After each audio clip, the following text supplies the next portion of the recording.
లక్ష్మణ్ గారు, వైఎస్ఆర్ కాంగ్రెస్ పార్టీ 2024 ఎలక్షన్‌లో ఘోరంగా ఓడిపోవడానికి కారణం ఏదైతే ఉందో, వాళ్ళు వ్యవహరించిన తీరు.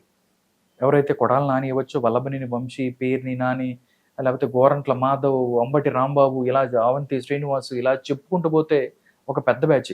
మొన్న ఒక కడపకు సంబంధించిన ఒక పెద్దాయన కూడా ఎవరైతే ఉన్నారో ఆయన కూడా మాట్లాడుతూ, దీనివల్లే జగన్మోహన్ రెడ్డి గారు ఇలాగ అయిపోయారండి. ఈ బ్యాచ్ మొత్తాన్ని మార్చేయాలి. ఆయన వీళ్ళు లేకపోతే ఆయన బాగుంటాడు అన్నట్టుగా వాళ్ళు మాట్లాడారు సార్. మొన్న వచ్చినప్పుడు కూడా కొడాలి నాని గారు మీడియాతో మాట్లాడుతూ ఎవరో ఒక అమ్మాయి మాట్లాడితే దానిలోనూ ఒక మహిళ మాట్లాడి, ఏంటండి కనిపించట్లేదు, మీరు ఎక్కడికి వెళ్ళిపోయారు అది ఇది అని అంటే, మీ ఇల్లు ఎక్కడో చెప్పు, నేను వెళ్ళి వచ్చి రోజు కనపడతా ఉంటాను నీకు బిఆర్ నాయుడికి, చనిపోయిన ఎవరు రామోజీరావు గారికి ఇట్లా మాట్లాడుతున్నారు. దాంతోపాటు ఆయన కొన్ని సంచలన వ్యాఖ్యలు కూడా మళ్ళీ చంద్రబాబు నాయుడు గారి మీద, లోకేష్ గారి మీద, మళ్ళీ మా పార్టీ వస్తే సప్త సముద్రాలు ఎక్కడున్నా పట్టుకొస్తానంటున్నాడు మా నాయకుడు అని చెప్తున్నారు. ఏంటి సార్, నిజంగా సప్త సముద్రాలు వెనకన్నా కానీ పట్టుకొచ్చి బట్టలు ఎప్పదీసి కొడతాము, ఈ కైండ్ ఆఫ్ లో జగన్మోహన్ రెడ్డి గారు మాట్లాడారు, ఈయన కూడా మాట్లాడుతున్నారు. అధికారులు న్యాయంగా చట్టపరంగా ఏమన్నా శిక్షిస్తే బట్టలు ఉప్పదీస్తారా? ఏం చెప్తారు మీరు? ఇప్పుడు మనుషుల తత్వము అది అధికారం ఉందే లేదని కాదు, ఉండే లేకుండా ఒకటి విధంగా మాట్లాడుతుంటారు. దాన్ని ఊరిగా డంబాలు అంటాం కూడా, డంబాలని అంతే. ఏం చేయగలుగుతారు నాకు అర్థం కాదు. డంబాలు తప్ప ఏం చేయగలుగుతారు? రేపు అధికారులకు వస్తారు, ఏం చేయగలుగుతారు? చట్టము రూల్ పద్ధతి ప్రకారం పోవాలా అంతే. ఎవరు చేసినా అంతే కదా, ఎవరు చేసినా అంతే. కాకపోతే ఎగ్జాజరేట్ గా ఇంకొక కేసులు ఎక్కువ పెడతారు, లేకపోతే కేసుల సంబంధం లేకుండా కేసులు పెడతారు. అంతేగాని ఈ సప్త సముద్రాలు దాటేసి చంద్రబాబు నాయుడు గారు రేపు పొద్దున ఓడిపోతే సప్త సముద్రాలు దాటి అక్కడికి వెళ్ళిపోతాడా? ఎక్కడికన్నా దాక్కుంటాడు? ఎక్కడన్నా పోయి విదేశాల్లో ఎందుకు దాక్కుంటాడు? నువ్వు 5 ఏళ్ళు అంత అరాచక పాలన చేసినా కూడా, టీడీపీ వాళ్ళని అంతగా వేధించినా కూడా ఆయన ఎక్కడికి పోలేదు కదా. అది ఇవన్నీ ఒట్టి డాంబికాలు మాట్లాడితే ప్రయోజనం లేదు. అయ్యా మీరు ఎందుకు ఓడిపోయారో ఒకసారి ఆత్మ పరిశీలన చేసుకోండి. ఇట్లాంటి మాటలు మాట్లాడి ఓడిపోయారు, మళ్ళీ అదే మాట్లాడితే కనుక మిమ్మల్ని దగ్గర కూడా రానియరిస్తారు. ఇప్పుడు ఆయన క్యారెక్టర్ ఏందో, ఆయన ఎలాంటి మాటలు మాట్లాడతాడో, ఆ కుటుంబంలోని మహిళల గురించి కూడా మాట్లాడతాడు, పుట్టుకల గురించి మాట్లాడతాడు. ఏంటి అసహ్యంగా లేదు రాజకీయాలు ఇవన్నీ? ప్రజలు ఎందుకు అంగీకరిస్తారు? మేము అంగీకరించకనే కదయ్యా మీరు దెబ్బతిన్నారు. అది ఇప్పుడన్నా తెలుసుకోకుండా మళ్ళీ అవే మాటలు మాట్లాడితే మేము అధికారంలోకి వస్తాం. ఎప్పుడొస్తారు? ఇంకా 4 సంవత్సరాల పైన. అప్పట్లో ఏం జరుగుతాయో ఏమీ తెలియదు.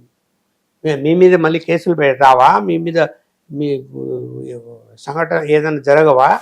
ఎట్లా నువ్వు వస్తాను ఎట్టే ఓకే, రేపు ఏమైనా ఒక 6 నెలలకి ఎన్నికలు వస్తాయి, ఏమన్నా ఎలా వస్తాయి చెప్పమని చూద్దాం. రావు కదా. మరి ఇప్పుడు కూటమిలో బీజేపీ జనసేన లేకపోయినా సంపూర్ణ మెజారిటీ టీడీపీ ఉంది. వాళ్ళు వెళ్ళిపోయినా గవర్నమెంట్ ఉంటుంది. చంద్రబాబు నాయుడు కాకపోతే లోకేష్ గారు అవుతారు, అంతే తప్ప నీ చేతులకు ఎలా వస్తుందియా? ఇవన్నీ ఊరికి అనవసర మాటలు మాట్లాడుకుంటున్నారు. అలా మాట్లాడడం వల్ల వాళ్ళకే నష్టం తప్ప కూటమికి ఏమి, ప్రభుత్వానికి ఏం నష్టం లేదు. చంద్రబాబు నాయుడికి ఏం నష్టం చెప్పండి? ఇంకా అంత అధ్వానంగా మాట్లాడుతున్నాడు, వాని మీద ఎందుకు యాక్షన్, ఆయన మీద ఎందుకు యాక్షన్ తీసుకోలే అంటారు తప్ప ప్రజలు. ఇప్పుడు ఇవాళ తెలుగుదేశం కార్యకర్తలు ఏమంటున్నారు? మీరు అసలు సైలెంట్ గా ఎందుకు ఉన్నారు, ముందు అసలు వాళ్ళని వాళ్ళు చాలా తన్ని లోపల అంటున్నారు కదా, అసంతృప్తిగా ఉన్నారు. అసలు ముందు అసలైన నాయకుడు జగన్మోహన్ రెడ్డిని ఎందుకు లోపల పెట్టలే? ఎందుకు అవినీతి బయటికి తీలా? ఎందుకు ఆయన మీద కేసులు పెట్టడం లేదు అని చెప్పి ముందు ప్రశ్నిస్తున్నారు. వెళ్ళండి తెలుగుదేశం పార్టీ ఆఫీస్ కార్యాలయంలోనే చాలా అక్కడ విజ్ఞాపన పత్రాలు తీసుకొని వచ్చినప్పుడు ఎంతమంది ప్రశ్నించినారో. చంద్రబాబును ప్రశ్నించారు, మంత్రులను ప్రశ్నించారు కార్యకర్తలు. మరి కాకపోతే వీడియోలు బయటికి రాలే. చాలామంది మాట్లాడారు, అడిగారు. మరి దాన్ని ఏమంటావు? ప్రభు రాష్ట్ర వ్యాప్తంగా ఇవాళ అసంతృప్తితో ఉన్నారు అందరూ. ఎందుకున్నారు? ఏకుతాం బిక్తాం రెడ్ బుక్ అన్నారు, వస్తాను ఏం చేయలేదు మీరు? ఎందుకు ముందు అసలైన నాయకుడు ఎవరు?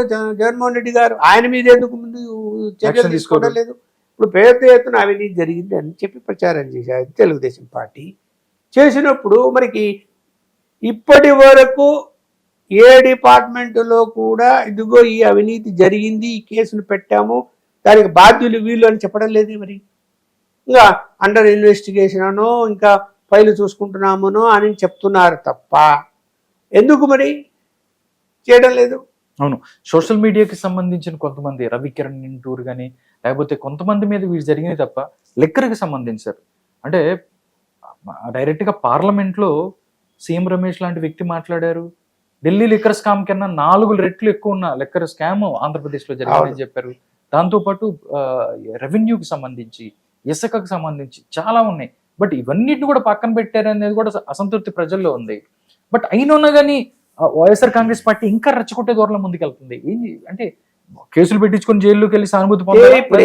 ఇప్పుడు వాళ్ళకి ఏమర్థమైందంటే 8 నెలలు అయిపోయినా కూడా ఎన్నికల ముందు చెప్పిన వాటి విషయంలో ఏమీ చేయలేకపోయారు కదా, కాబట్టి చంద్రబాబు నాయుడు మనల్ని ఏం పీకలేడు అనేటువంటి భావనకు వచ్చారు వాళ్ళు. అందుకని రివర్స్ మాట్లాడుతున్నారు. ఇప్పుడు నా అభిప్రాయం అయితే అదే.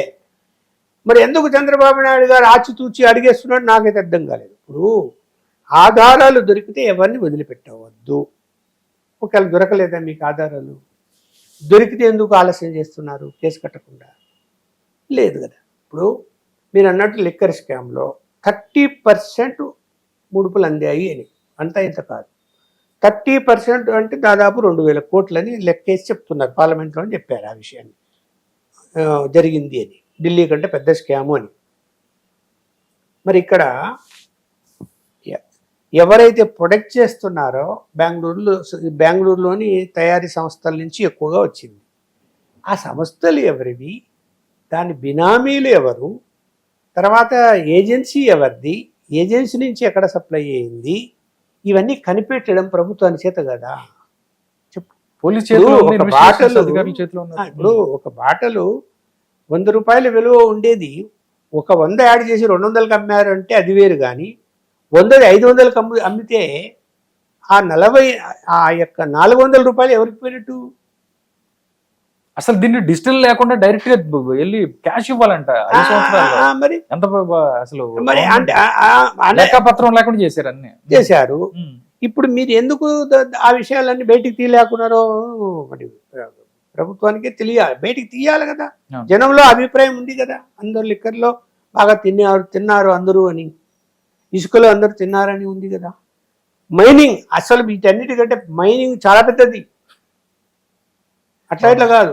మైనింగ్లో అయితే ఎంత దోపిడీ జరిగిందంటే, ఉదాహరణ చెప్తా. ఒక 2 ఎకరాల భూమి మైనింగ్ ఉండేది ఒక ప్రైవేట్ వ్యక్తి దగ్గర నుంచి కొనుక్కుంటారు. ఆ చుట్టూ ఉన్నటువంటి ప్రభుత్వ భూమి కానీ అటవీ భూముల్లో కూడా మైనింగ్ చేసేసి దోచేసుకొని పోయినారు. అది కనుక్కోవడం పెద్ద పనే? మీరు చెప్పండి. 2 ఎకరాలు కొనుక్కొని ఆ పక్క 60-70 ఎకరాల్లో నువ్వు తోవేసుకుంటే అది కనుక్కోవడం ఎంతసేపు చెప్పండి? ఒక సర్వేని పంపిస్తే వాడు టక్కున 10 నిమిషాలు ఇస్తాడు, కొల్లేసుకొచ్చి వచ్చి సార్ ఇది 2 ఎకరాల పక్కన మొత్తం దోచేసారని చెప్పడా? మరి ఎందుకు పెట్టి తీయడంలే? ఎందుకు పెద్దిరెడ్డి రామచంద్రారెడ్డి విషయంలో జగన్మోహన్ రెడ్డి గారు మరి ఆలోచన చేస్తున్నారు నాకైతే అర్థం కాదు. అన్ని ఒక చోట కాదు, ప్రతి జిల్లాలో అలాగే జరిగింది మైనింగ్. వీళ్ళు చూపించిన లెక్కలు వేరు, అక్కడ జరిగినటువంటి తవ్వకాలు వేరు. ఒకవేళ అఫీషియల్గా తవ్వినటువంటి భూమిలో కూడా 100 టన్నులు తవ్వింటే నీకు 10 టన్నులు 20 టన్నులు లెక్కలు చూపించారు, మిగతాది వెళ్ళిపోయింది. శుభ్రంగా చెన్నై పోర్టు నుంచి వెళ్ళిపోయింది. మరి ఏం చేయాలి? మరి మీ చేత కాకపోతే మీరు సిబిఐకి ఇచ్చి ఉండొచ్చు కదా ఈ ఇష్యూని. వాళ్ళు తెలుస్తారు కదా. 1000 కోట్ల మైనింగ్ దోపిడీ జరిగింది. ఏజెన్సీ ప్రాంతాల్లో అయితే ఇంకా భయంకరంగా జరిగింది. విశాఖపట్నం ఏజెన్సీ ప్రాంతాల్లో అంతకంటే ఎక్కువ దారుణంగా జరిగింది. గవర్నమెంట్ భూములు కూడా చూస్తే గవర్నమెంట్ కాదు, అటవీ భూములు, అటవీ చట్ట ప్రకారం అటవీ భూములు నువ్వు అడుగు పెట్టడానికే ఉండదు. అటవీ భూముల్లో కూడా దోపిడీ చేసి తవ్వారు కదా. మరి ఇవన్నీ ఎందుకు పెట్టి తీయడం లేదు? మరి తీయడానికి ఏజెన్సీలకు అప్పగించినారా? అప్పగించలే ఇప్పటి వరకు. మీ చేత కాకపోతే సిబిఐకి ఇస్తారా? ఇవ్వలేదు. అంటే మీరు ఏమైనా లోపాయికారిగా ఆ మైనింగ్ యొక్క కాంట్రాక్టర్లతో ఏమైనా ఒప్పందాలు కుదుర్చుకుంటున్నారా అని అనుమానం వస్తుంది జనాన్ని ప్రజలకు వస్తుంది కదా. అంతే కదా, వాళ్ళు కూడా సమాధానం చెప్పాలి. మరి ఎలక్షన్స్ ముందు మీరు మొత్తం అంతా అది చేస్తాం ఇది చేస్తాం నడు చేస్తాం అని చెప్పి మాట్లాడబోతే అలాగే ఉంటుంది. అంతే ఉంటుంది కదా.